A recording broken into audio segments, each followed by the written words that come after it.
Well, got some interesting developments. I thought I was ahead of the game, and now I'm not. There's nothing left of the front of the truck.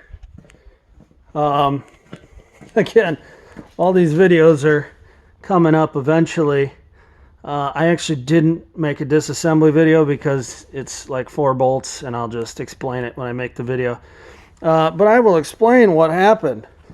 As I was finishing up some stuff in the front end here, I noticed something. Looking from this bracket right here straight down, if you can see, there's that bracket, and then where is it?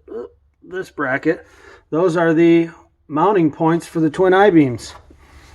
And so I'm looking, and I said, what the heck? Let's go look at the passenger twin I-beam. So we'll take a quick walk up here. Here are our I-beams on the bench.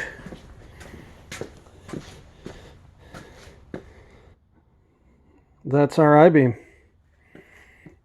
I don't know much about these setups, but I'm pretty sure it's kind of bent. I know there's supposed to be probably a little bend. If you look at this one, we'll look straight down this one right here. There's a little curve to that one. But again, there's more than a little curve there. So that's going to be another video. How to straighten an I-beam. Should be fun. Stay tuned. I don't even know if I'm going to ever have enough time to edit any of these videos. Whatever. Happy Tuesday.